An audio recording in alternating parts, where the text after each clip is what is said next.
하나님 말씀 봅니다. 하나님 말씀 열왕기상 13장 11절에서 19절까지 보겠습니다. 11절에서 19절까지 좀 길긴 한데 같이 읽겠습니다. 베델에 한 늙은 선지자가 살더니 그의 아들들이 와서 이날에 하나님의 사람이 베델에서 행한 모든 일을 그에게 말하고 또 그가 왕에게 드린 말씀도 그들의 아버지에게 말한지라. 그들의 아버지가 그들에게 이르되 그가 어느 길로 가더냐 하니 그의 아들들이 유다에서부터 온 하나님의 사람의 간 길을 보았음이라. 그가 그의 아들들에게 이르되 나를 위하여 나귀의 안장을 지우라. 그들이 나귀의 안장을 지우니 그가 타고 하나님의 사람을 뒤따라가서 상수리 나무 아래에 앉은 것을 보고 이르되 그대가 유다에서 온 하나님의 사람이냐? 대답하되 그러하다. 그가 그 사람에게 이르되 나와 함께 집으로 가서 떡을 먹으라. 대답하되 나는 그대와 함께 돌아가지도 못하겠고 그대와 함께 들어가지도 못하겠으며 내가 이곳에서 그대와 함께 떡도 먹지 아니하고 물도 마시지 아니하리니 이는 여호와의 말씀이 내게 이르시기를 내가 거기서 떡도 먹지 말고 물도 마시지 말며 또 내가 오던 길로 되돌아가지도 말라 하셨음이로다. 그가 그 사람에게 이르되 나도 그대와 같은 선지자라. 천사가 여호와의 말씀으로 내게 이르기를 그를 내 집으로 데리고 돌아가서 그에게 떡을 먹이고 물을 마시게 하라 하였느니라 하니 이는 그 사람을 속임이라. 이에 그 사람이 그와 함께 돌아가서 그의 집에서 떡을 먹으며 물을 마시니라. 아멘. 어제는 유다에서 올라온 하나님의 사람이 여로보암의 잘못된 그런 악한 종교 정책에 대해서 책망하고 하나님의 심판을 선포하는 내용을 살폈습니다. 그리고 그것을 선포한 하나님의 사람을 여로보암이 회유하기 위해서 그를 집에 들어가서 떡도 먹고 물을 마시자 이렇게 교제를 하자 이렇게 얘기했을 때 그것을 여호와의 명령이 하나님이 그것을 하지 말라고 명령하셨기 때문에 단칼에 그것을 거절했던 내용을 살펴보았습니다. 오늘 본문은 이 하나님의 사람이 베델의 한 늙은 선지자의 거짓말에 속아서 하나님의 말씀을 어기게 된 내용을 전하고 있습니다. 11절은 베델에 한 늙은 선지자가 있었다 이렇게 시작을 합니다. 여기서 이 사람이 비록 선지자라고 이렇게 소개를 하고 있긴 하지만 그 사람을 참된 하나님의 선지자다 이렇게 이해하기는 어렵습니다. 왜냐하면 앞에 역대하 11장 16절에 보면 여로보암의 그 악한 정책 때문에 많은 레위인들과 또 하나님만을 구했던 신실한 사람들이 이스라엘을 떠나서 남유다로 남하한 그런 상황이었었습니다. 이때 당시는. 그런데 그는 이 우상숭배의 본거지가 된 베델에 계속 머물러 있었단 말이죠. 근데 그렇다고 해서 또 그 사람이 또 하나님의 그 한 가지 사실만으로 그 사람이 하나님의 한 선지자가 아니다 이렇게 말하기는 좀 과한 그런 평가일 수도 있습니다. 뭐 이를테면 북한에도 진도 4대째 그렇게 신앙을 이어오고 있는 사람들이 있는데 그대로 해방 이후에 소련군이 또 이제 김일성이 이렇게 들어왔을 때 많은 기독교인들이 남아있지만 그 남아있었던 그런 사람들이 있었거든요. 근데 그 사람들을 거기에 남아있었다는 이유만으로 그 사람들이 참된 그리스도인이 아니다 이렇게 말할 수 없는 것처럼 말이죠. 그런데 이제 문제는 뭐냐면 이 사람이 이제 본문에 우리가 읽은 것처럼 이 사람은 거기에 머물러 있었을 뿐만 아니라 비록 그 자신은 여로보암의 그 거짓 종교 행사에 참여하지는 않았단 말이죠. 그렇지만 거기에서 있었던 일들을 아들들이 그렇게 알려줬단 말이죠. 그 얘기는 뭐냐? 아들들은 그 행사에 참여했다라는 것입니다. 그러면서 여로보암의 우상숭배 정책에 이렇게 순응하면서 어떤 항변도 하지 않은 그런 모습을 보이고 있습니다. 따라서 이런 모습으로 봤을 때 이 사람은 굉장히 어떤 현실주의적인 그런 입장에 처해 있는 그런 사람이었다라고 할 수가 있습니다. 그래서 그는 이 자신의 자리를 보장받고자 여로보암의 우상숭배 정책에 반대하지 않았고 심지어 이 뒤에 18절에서 있는 것처럼 자신의 목적을 위해서 자신이 받지도 않은 하나님의 그런 계시를 받은 것처럼 거짓말을 하는 것도 주저하지 않는 이 도덕성이 심각하게 훼손된 그런 인물로 추정을 합니다. 추정을 할 수가 있습니다. 그런데 그럼에도 불구하고 이 사람이 뒤에 이제 내일 보겠지만 21절과 22절에 보면 이런 사람에게 진짜 하나님의 예언의 말씀이 임합니다. 그리고 하나님의 말씀대로 하나님의 사람이 심판을 받게 되는 사건을 목도하고 32절에 보면 그가 하나님의 시신을 수습하고 장사 지내면서 이 하나님의 사람이 베델의 제단에 대해서 했던 이 하나님의 심판이 반드시 이루어질 것이다. 이렇게 증거를 합니다. 그래서 이 늙은 선지자는 처음에는 거짓 선지자로 등장했다가 나중에는 하나님의 말씀을 신실히 증언하는 역할을 수행합니다.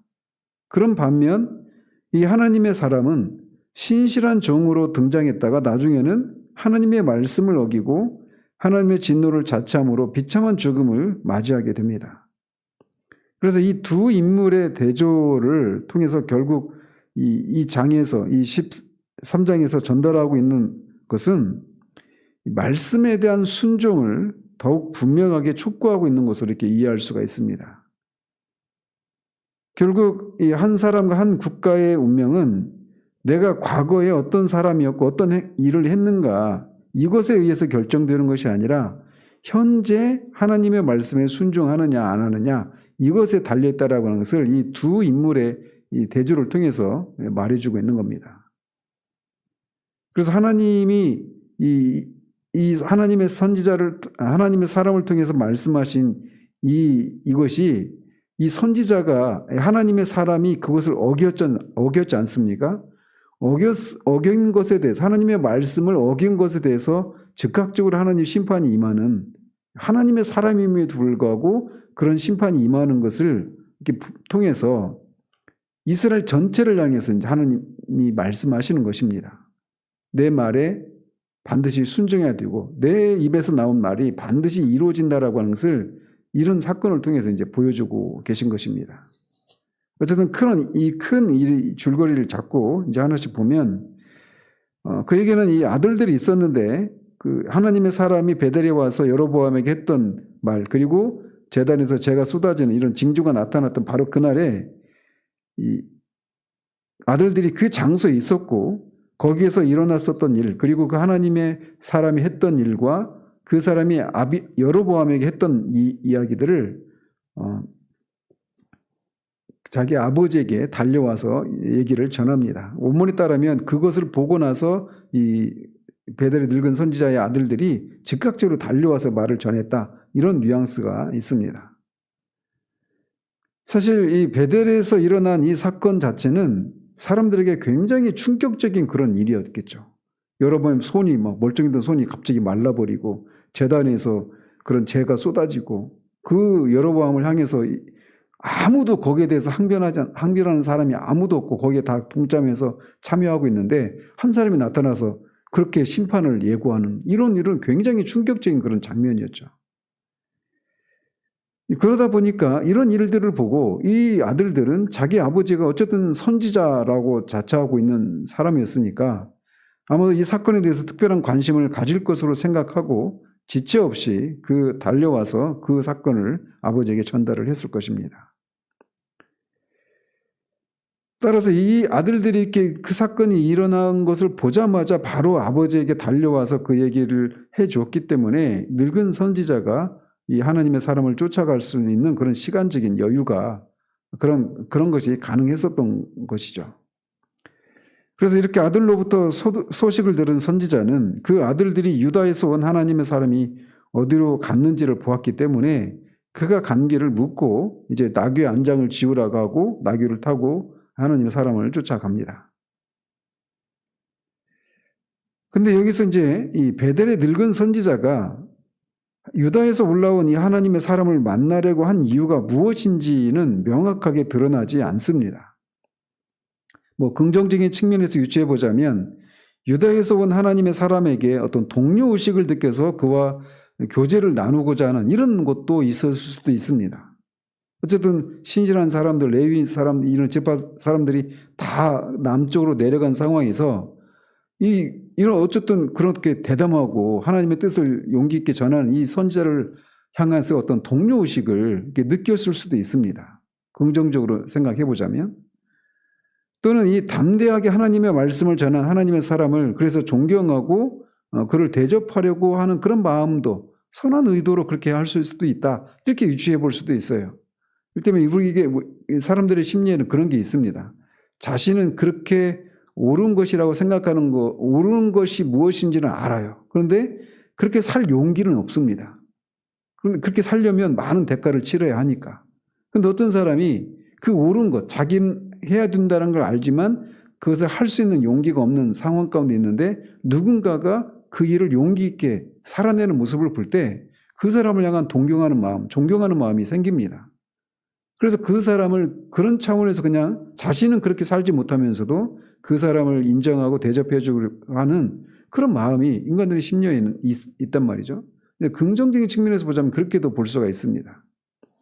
근데 전체적인 맥락에서 보면 그렇게 선한 동기는 아니었던 것으로 우리가 유추해 보는 것이 합리적입니다. 왜냐하면 이 17절에 보면 이 베델의 선지자는 하나님의 사람이 하나님께서 금지하신 것이라고 증언했음에도 불구하고 18절에 보면 거짓말까지 해서 그 사람을 자신의 집으로 데려오려고 했단 말이죠.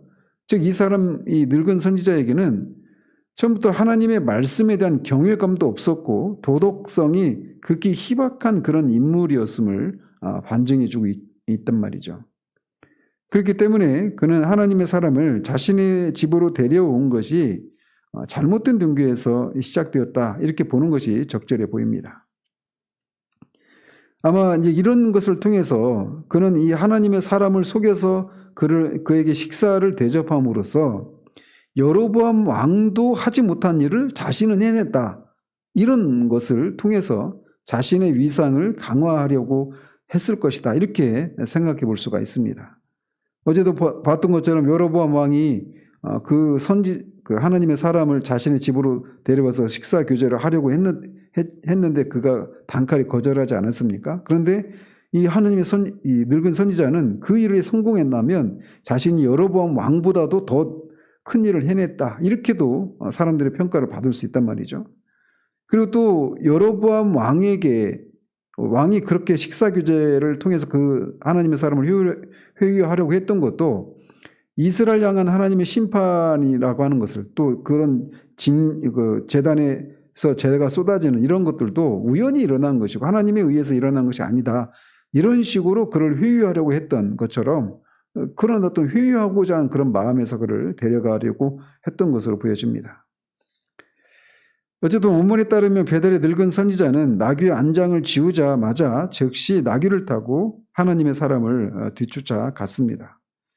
그리고 머지않아서 상수리 나무 아래 앉아있는 하나님의 사람을 발견하고 그가 유다에서 올라온 하나님의 사람이자 묻자 그렇다라고 대답을 합니다. 원문에 보면 이 상수리 나무 앞에 정관사가 붙어 있습니다. 그 얘기는 이 상수리 나무가 이 사람들에게 잘 알려져 있는 만남의 장소나 또는 휴식의 장소로 이렇게 추정할 수가 있겠죠. 그리고 이곳에 하나님의 사람이 머물러 있었다라고 하는 것은 그가 이미 죄를 향한 첫걸음을 떼었다라고도 말할 수가 있습니다. 왜냐하면 앞에 9절에서 하나님은 이곳에서 속히 떠나라고 베델에서 떡도 먹지 말고 물도 마시지 말고 왔던 길로도 뒤돌아가지 말고 떠나가라고 말씀하셨단 말이에요. 이 베델은 남유다와 북이스라엘의 경계에 있는 성읍입니다. 그래서 베델에서 마음만 먹으면 빨리 남유다로 넘어갈 수 있는 그런 가까운 거리였단 말이죠. 그럼에도 불구하고 그가 사람들 눈에 잘 띄는 이런 장소에서 지체하고 있었다라고 하는 것을 보여주고 있는 겁니다. 그러면서 이 베델의 늙은 선지자는 하나님의 사람에게 자신의 집에 가서 떡을 먹자고 제안을 합니다. 말씀드린 것처럼 이미 이 선지자는 자신의 아들로부터 여로보암 왕에게 이 하나님의 사람이 떡도 먹지 않고 물도 마시지 않겠다고 말했던 이 내용을 분명히 들었단 말이죠. 그럼에도 불구하고 이 말을 이 하나님의 사람에게 제안을 하고 있는 겁니다. 이렇게 하나님께서 말씀하신 것이 무엇인지를 이 늙은 선지자는 잘 알았음에도 불구하고 이런 제안을 하고 있는 이 사람은 하나님을 두려워하지 않는 인물이고 하나님의 사람을 추적해서 만난 의도가 선한 것이 아니었다라고 하는 것을 강하게 유추할 수 있는 그런 근거라고 볼 수가 있습니다. 그러자 이 제안에 하나님의 사람은 대답을 하는데 이 하나님의 사람의 대답이 앞에서 여로보암에게 대답했던 것과 뉘앙스가 사뭇 다릅니다. 그러면서 이 하나님의 사람은 늙은 선지자와 함께 자신은 돌아가지도 못하고 그의 집에 들어가지도 못할 뿐더러 그래서 자신은 이곳에서 떡도 먹지 않고 물도 마시지 않겠다 이렇게 답을 합니다. 그러니까 여기에 묘한 뉘앙스가 숨겨져 있는 겁니다. 그가 돌아가지도 못하고 들어가지도 못한다 이렇게 얘기하고 있는 거예요. 이게 뭐냐면 나는 돌아가지 않겠다, 나는 들어가지 않겠다 이 말과 나는 돌아가지 못하고 들어가지 못한다 이것은 뉘앙스가 다르죠. 그래서 여로보암에게 대답할 때는 강한 의지로 나는 들어가지 않겠다, 나는 돌아가지 않겠다 이렇게 대답한 반면 여기서는 어쩔 수 없이 나는 돌아가지도 못하고 들어가지도 못한다 이렇게 대답을 하고 있단 말이에요. 그래서 이게 거절의 강도가 사뭇 완화된 그런 뉘앙스를 풍기고 있는 겁니다. 그래서 이 말씀드린 것처럼 베델과 남유다와의 거리가 매우 가까웠기 때문에 이 사람이 속히 그곳을 떠났어야 했는데 거기에 이제 머물러 있었단 말이죠. 그렇게 멀지 않은 곳에. 사실 이 하나님의 사람은 하나님께서 그에게 하신 명령대로 신속히 그곳에서도 빠져나와서 유다로 돌아가야만 했습니다. 그래서 아직은 그의 사명이 다 끝난 게 아니란 말이에요. 말씀을 전하는 것뿐만 아니라 전하고 나서 빨리 자신이 있는 곳으로 돌아왔어야 되는데 아직 끝나지 않았음에도 불구하고 베델 근처에 가까운 이 상수리나무 아래에 머물므로써 범죄에 빠지게 되는 그런 빌미를 스스로 제공하고 만 겁니다. 그러면서 하나님의 사람은 자신이 늙은 선지자와 함께 가지 못하는 이유를 여호와의 말씀이 내게 이르시기를 자신이 거기서 떡도 먹지 말고 물도 마시지 말고 오던 길로 되돌아가지도 말라고 하셨기 때문이다 이렇게 답을 합니다.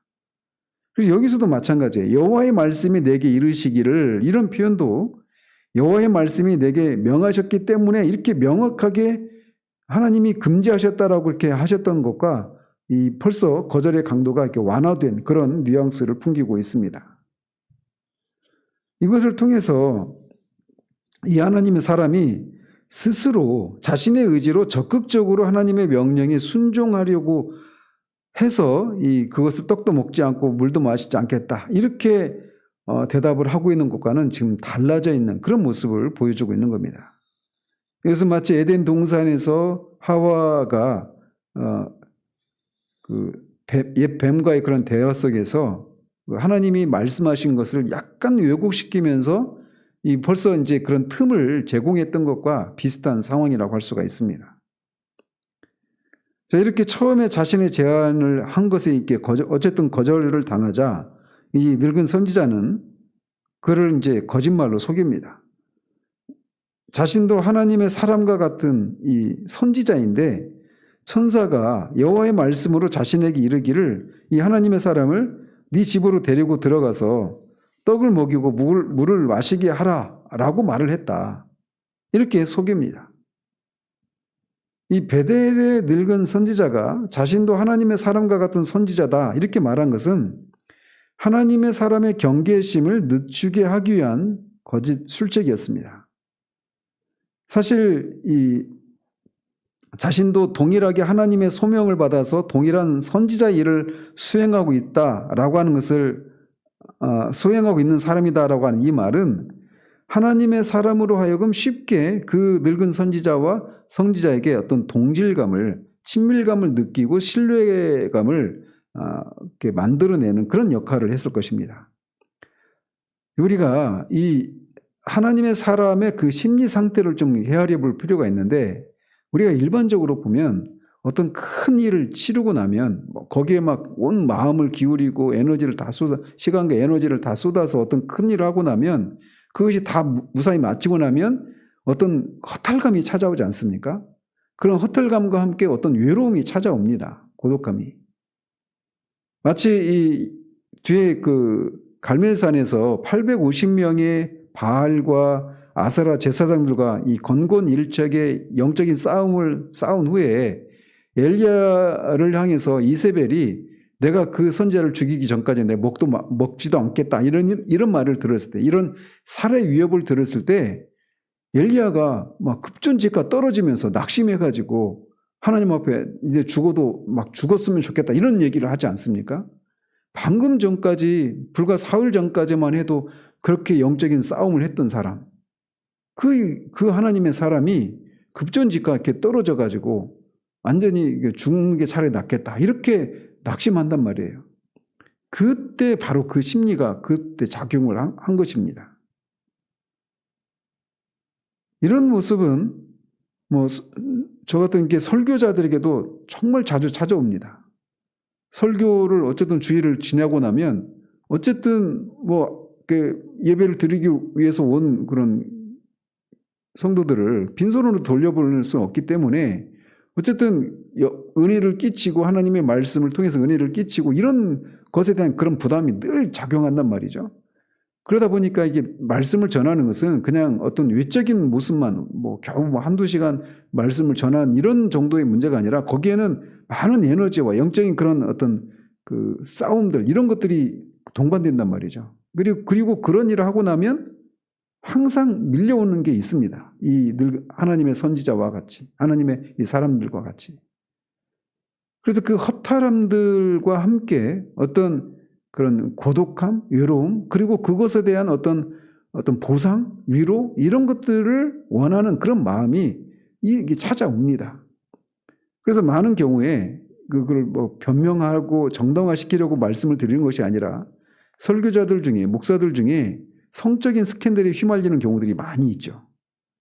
바로 그런 상황 가운데 그렇게 찾아옵니다. 왜냐하면 사람이 성적인 것을 통해서 어떤 그런 허탈함과 외로움을 보상받고 위로받을 수 있다 이렇게 생각하기 때문에, 그리고 실제적으로 그런 역할들을 잠시자만 일시적이지만 그런 것들을 하기 때문에 그런 것들이 찾아옵니다. 그래서 목회자들의 그런 성적인 스캔들의 그런 배후에는 이런 심리가 작용되는, 그걸 정당화시키려고 말씀드린 게 아닙니다. 그래서 그런 면에서 주의를 해야 된다고 말씀을 드리는 거예요. 그래서 어떤 주일이나 또는 더 크게 수련회나 또는 사경이나 막 이런 어떤 더 큰 에너지를 소모하는 그런 일들이 끝난 다음에 그때도 더욱더 경계를 해야 되는 것이죠. 어쨌든 지금 이 하나님의 사람을 한번 생각해 보십시오. 지금 그 사람은 이 적대적인 사람들로 둘러싸여 있는 그런 환경 속에 혼자 들어간 겁니다. 그리고 왕을 향해서 그런 심판을 선포한 거예요. 이것은 자신의 목숨을 걸고 하는 일이란 말이죠. 그러니까 그냥 단순히 그냥 말을 전하고 나온 이런 정도의 문제가 아니라 자신의 목숨을 담보로 하고 그렇게 하나님의 말씀을 전하는 정말 건곤일척의 그런 영적인 싸움을 싸운 후에 그런 사람이란 말이죠. 사람이 목숨의 위협을 직면해야 되는 그런 것과 비견할 수 있는 게 어디 있겠습니까? 그 치열한 싸움을 끝내고 나서 있는 그런 상황이란 말이죠. 그런데 그런 상황 가운데 있는 이 하나님의 사람에게 자신도 하나님의 선지자다 이렇게 다가오니까 이 젊은 그 늙은 선지자라고 말을 붙이는 거 보면 이 하나님의 사람은 늙은 사람은 아니겠죠. 그러니까 이 사람에게 동질감을 느끼는 겁니다. 영적인 동질감을.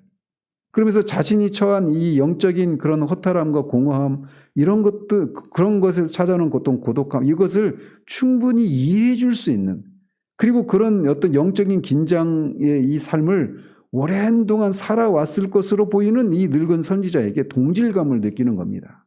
그래서 마음의 무장이 해제되는 그런 상황에 이르게 된 것이죠. 하나님의 사람은 이처럼 감정적인 동질감을 자극하는 이 늙은 선지자의 말로 인해서 이 늙은 선지자의 속임수를 미처 바르게 판단하지 못하고 그의 유혹에 쉽게 넘어가게 된 것입니다. 사실 이런 내용과 관련해서 이제 이것만 따로 또 다른 설교를 해야 되는데, 어쨌든 이제 그런 상황에서 그렇게 넘어가는 거예요. 물론 그렇다고 해서 이 거짓 선지자에게 속은 하나님의 사람의 잘못이 없어지는 것은 아닙니다. 이 하나님의 사람이 영적인 회의로 인한 부주의, 그리고 하나님의 말씀에 대한 이해 부족에서 결국 속은 것이에요. 그리고 그렇기 때문에 이 하나님의 사람의 이 속은 것도 결국 하나님 앞에 책임이 있는 것이죠. 그래서 그 사람을 하나님이 이제 뒤에 보면 책망을 하시고 즉각적으로 거기서 사자를 통해서 그 사람이 죽게 되는 일이 일어납니다. 어쨌든 결국 베델의 늙은 선지자에게 속은 하나님의 사람은 하나님의 명령을 어기고 늙은 선지자와 함께 그의 집으로 돌아가서 떡을 먹고 물을 마십니다. 이 떡과 물은 그가 이 땅에서 마지막으로 먹고 마신 떡과 물이 되고 맙니다. 이 하나님의 사람은 그가 하나님께 받은 명령과 배치되는 거짓 명령에 대해서 심각하게 고민하거나 이에 대해서 하나님께 기도로 물어보는 등의 그런 심사숙고하는 태도를 이제 버리고 만 거예요. 그는 이 거짓 선지자의 외모와 말에 속아서 하나님께 물어보지도 않고 하나님이 언약을 맺지 말라고 경고하셨던 이 가나안 족속인 기브온과 조약을 맺은 여호수아의 그 경솔한 행동을 상기시켜주는 행동을 하고 맙니다. 따라서 우리는 이런 과거의 실패 사례를 통해서 우리의 눈과 귀에 보여지고 들려지는 바에 따라서 판단하기보다는 언제나 말씀과 기도 가운데서 심사숙고함으로써 하나님의 뜻을 바로 깨닫고 우리의 행동을 결정해야 한다라고 하는 교훈을 받게 됩니다. 특별히 우리가 하나님은 얼마든지 우리에게 직접적으로 하나님의 뜻을 우리에게 말씀해 주시기도 하시지만 종종 다른 사람을 통해서 하나님의 뜻을 우리에게 말씀해 주시기도 하십니다. 그런데 최종적으로 그게 그 사람을 통해서 하나님이 내게 주신 하나님의 말씀이다라고 하는 것은 그것은 최종적으로 내가 분별하고 내가 알 수 있어야 되는 거예요. 근데 지금 이 하나님의 사람이 그렇게 영어로 vulnerable이라고 하죠. 굉장히 감염되기 쉽고 연약한 그런 상태 가운데 있을 때 이런 분별력을 발휘하지 못하고 그냥 속아 넘어가고 말았단 말이죠. 그렇다면 왜 이렇게 하나님의 사람이 죽게 되는 일이 일어났을까요? 이것도 하나님의 섭리 가운데 일어났을 일인데 왜 이런 일이 일어났을까? 그리고 이 일을 통해서 하나님이 일차적으로는 이 북이스라엘 향해서 그리고 우리들에게는 뭘 교훈해 주려고 이런 일이 일어날까? 이 내용은 내일 살펴보도록 하겠습니다. 어쨌든 우리는 오늘 아침에 우리가 기억해야 될 것은 우리가 우리의 삶을 하나님의 뜻대로 그렇게 살아가는데 많은 에너지를 허비하고 그렇게 뭔가를 쏟아내고 나면 우리 마음에 그런 공허함이 찾아와요. 그래서 그런 것들에 대한 보상으로 우리가 쉽게 그렇게 죄에 대해서 타협하고 자기 자신에 대해서 관대해지기 쉬운 그런 것이 있을 수 있음을 기억하고 그런 마음이 있을수록 우리를 더 깨어서 기도하고 우리 찬양 앞에 불렀던 것처럼 깨어서 기도하고 더 크고 더 온전하신 하나님 안에서 그런 외로움들을 하나님 다른 것들 속에서 채우려고 찾으려고 하는 것이 아니라 하나님 안에서 그런 위로움과 위로를 받으려고 하는 이런 것들이 우리에게 요구된다라고 하는 것을 이 아침에 기억할 수 있는 우리들 되기를 바랍니다. 기도하겠습니다. 하나님 아버지, 정말 자신의 목숨을 걸고서까지 그런 적대적인 환경에서 하나님의 말씀을 전했던 이 신실한, 그래서 하나님의 사람이라고 하는 특별한 호칭을 받은 이 사람이 그 일을 끝낸 후에 그 영혼에 찾아오는 영적인 허탈함과 그런 말미암은 고독함을 가지고 있는 상태 가운데서 이 노회한 이 늙은 선지자에게 늙은 선지자의 거짓에 속아 결국은 이제 하나님의 심판을 받아 죽게 되는 이 일단의 모습을 우리가 살펴보았습니다. 아버지 하나님, 정말 우리가 늘 깨어 있어서 특별히 하나님의 일을 수행한 후에 우리에게 찾아올 수 있는 그런 영적인 그런 공백 상태 가운데서 우리가 그런 상태 가운데서 더욱더 우리가 깨어있고 더 주의해야 됨을 우리가 기억하는 우리들 될 수 있도록 도우셔서 하나님의 일을 수행한 후에 오히려 더 급전직하 그렇게 이해할 수 없는 그런 나락으로 빠지는 그런 오를 범하지 않는 우리들 될 수 있도록 우리를 붙들어 주시기를 원합니다. 예수 그리스도 이름으로 기도합니다. 아멘.